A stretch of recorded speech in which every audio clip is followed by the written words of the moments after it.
സമയം ചേരുന്നു. Shri M A Yusuf Ali, താങ്കളെ ഇപ്പോഴും എനിക്ക് ദൃശ്യങ്ങളിൽ കാണാം. നരേന്ദ്രമോദിക്കൊപ്പം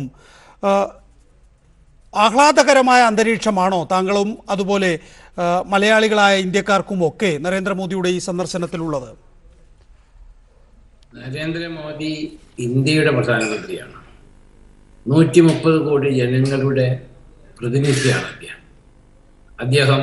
30 ലക്ഷത്തോളം ഇന്ത്യക്കാർ, കൂടുതൽ മലയാളികളെ താമസിക്കുന്ന ഒരു രാജ്യത്തേക്ക് വന്നിരിക്കുകയാണ്. 35 കൊല്ലത്തിന് ശേഷമാണ് ഇന്ത്യയുടെ ഒരു പ്രധാനമന്ത്രി ഗൾഫ് UAE സന്ദർശിക്കുന്നത്. നിങ്ങൾക്കറിയുമോ, his highness Sheikh Mohammed bin Zayed Al Nahyan അദ്ദേഹം എയർപോർട്ടിൽ പോയി നേരിട്ട് കിങ് സൗദി അറേബ്യയിലെ രാജാവ് അങ്ങനത്തെ ചില പ്രോട്ടോകോൾ രീതിയിലുള്ള ആളുകൾ ഒഴികെ അദ്ദേഹം ഒരു മിനിസ്റ്റർ സ്വീകരിക്കുകയും അത് കഴിഞ്ഞതിന് ശേഷം അൽ മുഷരിഫ് പാലസിൽ ഒഫീഷ്യൽ സെറിമോണിയൽ വെൽക്കം നടത്തുകയുമാണ് പതിവ്. മലേഷ്യൻ പ്രധാനമന്ത്രി വന്നപ്പോൾ, ഇപ്പോൾ മംഗോളിയൻ പ്രധാനമന്ത്രി വന്നപ്പോൾ, അങ്ങനെ ഒരുപാട് പ്രധാനമന്ത്രിമാർ ഈ 2 മാസത്തിനുള്ളിൽ 3 മാസത്തിനുള്ളിൽ ഇവിടെ വരികയുണ്ടായി. അബുദാബി ചേംബർ ഓഫ് കൊമേഴ്സിന്റെ ഒരു എലക്റ്റഡ് മെമ്പർ എന്നുള്ള നിലയിൽ പല മീറ്റിങ്ങുകളിലും പല കാര്യങ്ങളും ഞാൻ അവരുമായിട്ട് ഇരിക്കുകയും സംസാരിക്കാൻ സന്ദർഭം ഈ വിനീതനായി എനിക്ക് കിട്ടുകയുണ്ടായി. പക്ഷെ ഇന്ന് അദ്ദേഹം നേരിട്ട് അബുദാബി എയർപോർട്ടിൽ പോയി ബഹുമാനപ്പെട്ട ഇന്ത്യൻ പ്രധാനമന്ത്രിയെ സ്വീകരിച്ചു. അദ്ദേഹം തന്നെയുള്ള 2 ഉപപ്രധാനമന്ത്രിമാർ, അതായത് his highness Sheikh Saif bin Zayed, his highness Sheikh Mansour bin Zayed, 2 deputy പ്രധാനമന്ത്രിമാർ, UAE-യുടെ ഭരണസ്ഥിരാ കേന്ദ്രത്തിലുള്ള പ്രഗത്ഭന്മാർ, അവരടക്കം 5 അദ്ദേഹത്തിന്റെ സഹോദരന്മാർ, പ്രസിഡന്റിന്റെ 5 സഹോദരന്മാർ എയർപോർട്ടിൽ ചെന്ന് ആണ് ഇന്ന് സ്വീകരിച്ചത്. അത് ഇന്ത്യൻ പ്രധാനമന്ത്രിയോടുള്ള ആദരവാണ്, ഇന്ത്യക്കാരോടുള്ള സ്നേഹമാണ്, അടുപ്പമാണ്. അത് തന്നെ വലിയൊരു കാര്യമാണ് എന്നാണ് 43 കൊല്ലത്തോളം ഇവിടെ ജീവിച്ച എനിക്കിന്ന് തോന്നിയിട്ടുള്ളത്.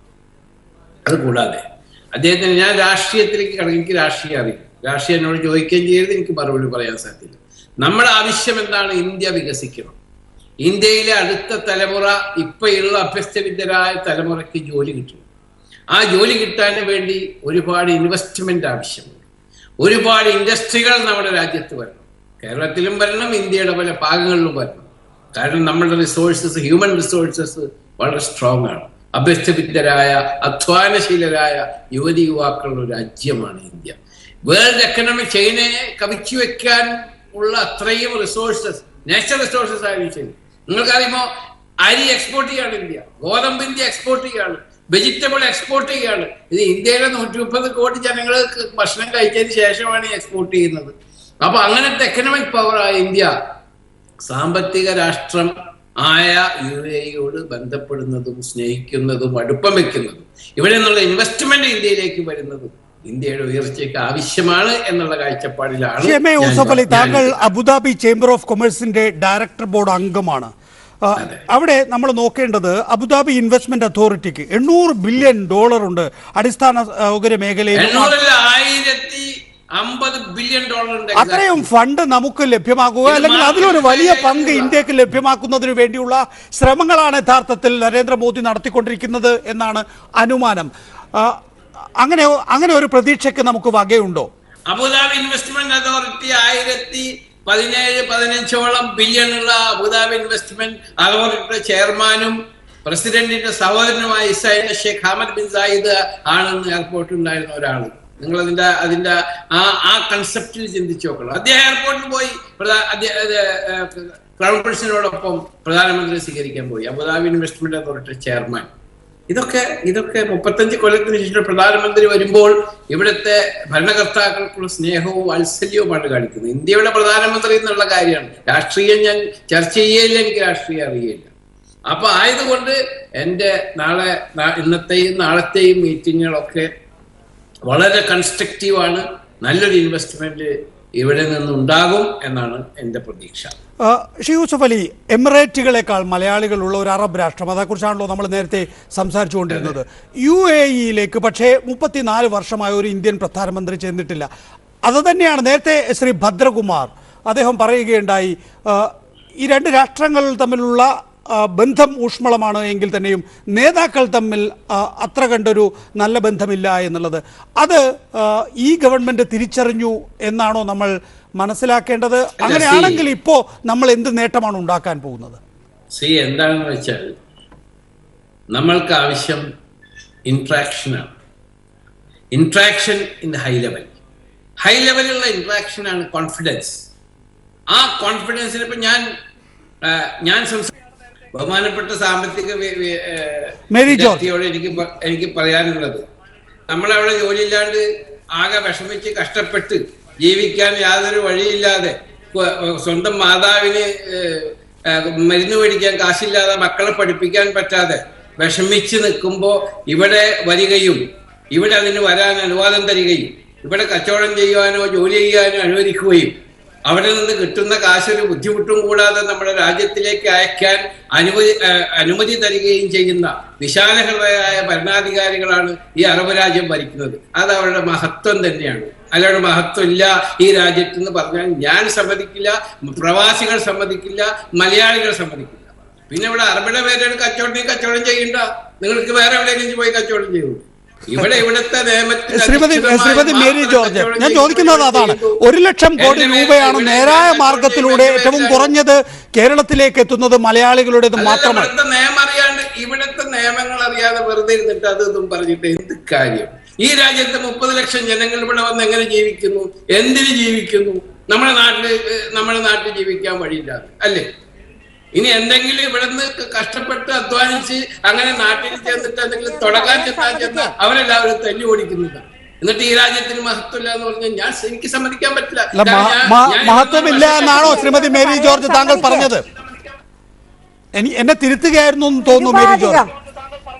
ഞാൻ നിരുപാധികം യൂസഫ് അലി, അതെ, ഞാൻ നിരുപാധികം മാപ്പ് ചോദിക്കുന്നു എന്ന് വേണമെങ്കിൽ പറയാം. ഞാൻ സംഭവിക്കണം എന്ന് തന്നെ നരേന്ദ്രമോദി ആഗ്രഹിക്കുന്നു.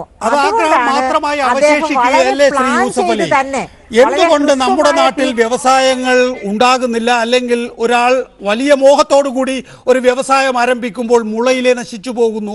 പക്ഷേ ഗൾഫിൽ നേരായ വിധത്തിലായ അധ്വാനമെങ്കിൽ അത് വളരെ വേഗം പടർന്നു പന്തലിക്കുന്നു. നേരത്തെ ശ്രീമതി മേരി ജോർജ് ചൂണ്ടിക്കാണിച്ചതുപോലെ പകുതി അറബിക്ക് കൊടുത്താൽ പോലും ബാക്കി പകുതി കൊണ്ട് ഒരു മലയാളിക്ക് എങ്ങനെ വികസിക്കാൻ കഴിയുന്നു?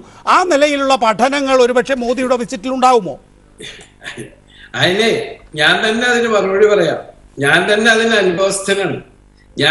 ഞാൻ ഇവിടെ നിന്ന് എന്തെങ്കിലും അവിടെ കൊണ്ടുവന്ന് ഇൻവെസ്റ്റ് ചെയ്യാൻ വന്നപ്പോ എല്ലാവരും കൂടി തല്ലുപിടിക്കാൻ, മാധ്യമങ്ങൾ എല്ലാവരും കൂടി എന്നെ തല്ലുപിടിക്കാൻ 2 സെന്റ് സ്ഥലം ഞാൻ കയ്യേറി എന്ന് പറഞ്ഞു.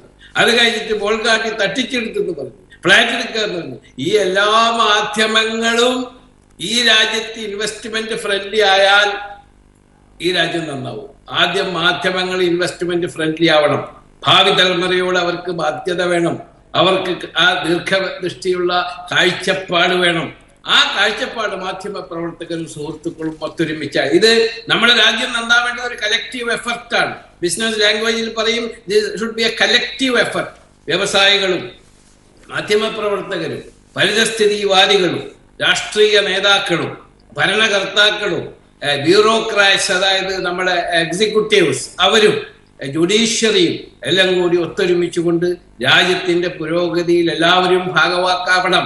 ഇപ്പൊ എന്താ സംഭവിക്കുന്നത് വെച്ചിട്ടുണ്ടെങ്കിൽ ഒരു രാഷ്ട്രീയ ഭരണ സംവിധാനം എന്തെങ്കിലും നല്ലത് ചെയ്താൽ അപ്പൊ മറ്റേ രാഷ്ട്രീയക്കാരന് ഇഷ്ടാവില്ല. ഈ രാഷ്ട്രീയക്കാരൻ എന്തെങ്കിലും ചെയ്താൽ അവരിനി അധികാരത്തിൽ വന്ന് ഇവര് ചെയ്ത കാര്യം തന്നെ ചെയ്താൽ അത് മറ്റവർക്ക് ഇഷ്ടാവില്ല. അപ്പൊ രാഷ്ട്രീയ consensus, political consensus should be there. അതൊന്ന്. 2, മാധ്യമങ്ങൾ സത്യം നോക്കി മാത്രം കാര്യങ്ങൾ പറയുക. മെട്രോ മാള് അതൊക്കെ എനിക്ക് നല്ല ഓർമ്മയുണ്ടല്ലോ. അപ്പൊ ഓരോ കാര്യങ്ങൾ പറഞ്ഞ് ഈ അവിടെ ഇൻവെസ്റ്റ് ചെയ്യുന്നവരെ മാനസികമായി ടോർച്ചർ ചെയ്യുന്ന ഒരു സംവിധാനം മാറിയേ തീരൂ. കാരണം ചെറിയ ആൾക്കാരാണെങ്കിൽ ചെറിയ ലെവലിലും വലിയ ആൾക്കാരാണെങ്കിൽ വലിയ ആൾക്കാരിലും ഇത് കേരളത്തിന് മാത്രമല്ല കേട്ടോ. സംസാരിക്കുന്നത് നെസ്റ്റലിന്റെ ചെയർമാനുമായിട്ട്, അതല്ലെങ്കിൽ ലിബർ ബ്രദേഴ്സിന്റെ ചെയർമാനുമായിട്ട്.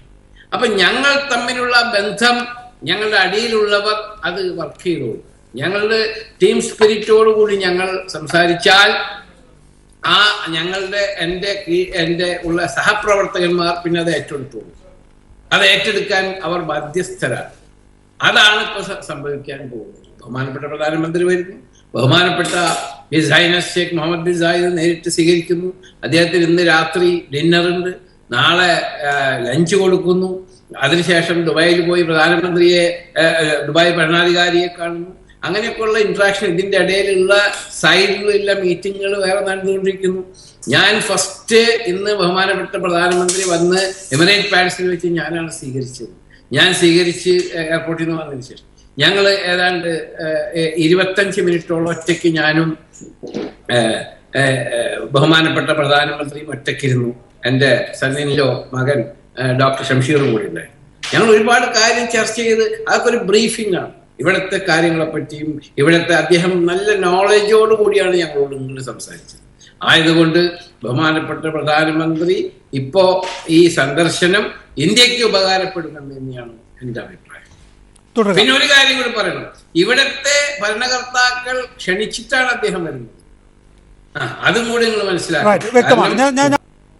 വേറെ ഒരു സ്ഥലത്തില്ല. ഇപ്പൊ ഞാൻ തമിഴ്നാട്, ഇപ്പൊ ഞാൻ തെലങ്കാനയിൽ പോയി, അവിടെ ചെയ്യുമ്പോ അവരൊക്കെ എങ്ങനെയാ വെൽക്കം. മാധ്യമപ്രവർത്തകർ തന്നെ അവർ പറയുന്നു, സാർ എന്നാ നിങ്ങൾ തുടങ്ങുക, എന്താണ് സ്ഥിതി. അപ്പൊ ആയതുകൊണ്ട് this should be A collective effort. വിഷമം വിചാരിക്കരുത് മാധ്യമക്കാർ, പക്ഷെ സത്യം തുറന്ന് പറയാതിരിക്കാൻ സാധ്യത. പ്രത്യേകിച്ച് എന്തെങ്കിലും താല്പര്യം മോദിയുടെ സന്ദർശനത്തിലുണ്ടോ? ഒരു കാര്യം ഞാൻ നേരത്തെ പറഞ്ഞതിന്റെ പറയുന്നത്, ഒരു ഇസ്ലാമിക രാഷ്ട്രങ്ങളും ഭീകരവാദത്തിന് അനുകൂലമല്ല. ഇസ്ലാം ഭീകരവാദത്തിന് അനുകൂലമല്ല. ഈ രാജ്യങ്ങളൊക്കെ ഭീകരവാദത്തിനെതിരാണ്. അവർക്ക് അതിൻ്റെതായ സുരക്ഷ എല്ലാ രീതിയിലും അവരുടെ രാജ്യത്തെയും അവരുടെ അയൽ രാജ്യങ്ങളെയും പ്രൊട്ടക്ട് ചെയ്യുന്ന എല്ലാ നിയമങ്ങളും ഈ രാജ്യത്തുണ്ട്. അപ്പൊ ഇസ്ലാം ഭീകരവാദത്തിന് അനുകൂലമാണ് എന്നുള്ളത് തെറ്റാണ്. ഇസ്ലാം ഭീകരവാദത്തിനെതിരാണ്, ഇസ്ലാം അല്ലാതെ. പിന്നെ ഇസ്ലാമിക നാമധാരികൾ എന്തെങ്കിലും ചെയ്യുന്നുണ്ടെങ്കിൽ അതിന് ഇസ്ലാമോ അറബ് രാഷ്ട്രങ്ങളോ ഇസ്ലാമിക രാഷ്ട്രങ്ങളോ ഉത്തരവാദികളല്ല. ഇവിടുത്തെ ഭരണാധികാരികളും ഇവിടുത്തെ ഗവൺമെന്റും ഒന്നും അതിന് അനുകൂലിയില്ല.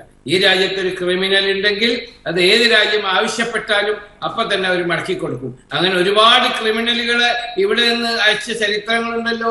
ഗൾഫിൽ നിന്ന്, സൗദി അറേബ്യയിൽ നിന്ന്, UAE-യിൽ നിന്ന്, കുവൈറ്റിൽ നിന്ന്, ഖത്തറിൽ നിന്നൊക്കെ ഇന്ത്യ അല്ലെങ്കിൽ വേറെ ഏത് രാഷ്ട്രങ്ങളും ക്രിമിനലുകൾ ഇവിടെ ഉണ്ടെന്നുണ്ടെങ്കിൽ ഈ രാജ്യം അപ്പോ തന്നെ അങ്ങോട്ട് മടക്കിയേക്കും. ഇത് ക്രിമിനലുകളുടെ രാജ്യമല്ല, ഇവിടെ സമാധാനമായി ജീവിക്കുന്നവരുടെ രാജ്യമാണ്. അപ്പൊ അത് നിങ്ങൾ മനസ്സിലാക്കണം. അക്കാര്യത്തിൽ താങ്കളുടെ മറുപടി അതാണ്. എനിക്കറിയാനുള്ളത്, കേരളം എന്തെങ്കിലും പ്രത്യേകിച്ച് പ്രതീക്ഷിക്കുന്നുണ്ടോ നരേന്ദ്രമോദിയിൽ നിന്ന്? കാരണം നമ്മുടെ ആളുകളാണ് അധികം കൂടുതൽ. ബഹുമാനപ്പെട്ട പ്രധാനമന്ത്രി ഇവിടെ വന്ന് ഇന്ത്യക്ക് വേണ്ടിയിട്ടാണ്. ഇന്ത്യയുടെ ഒരു ഭാഗമാണ് കേരളം.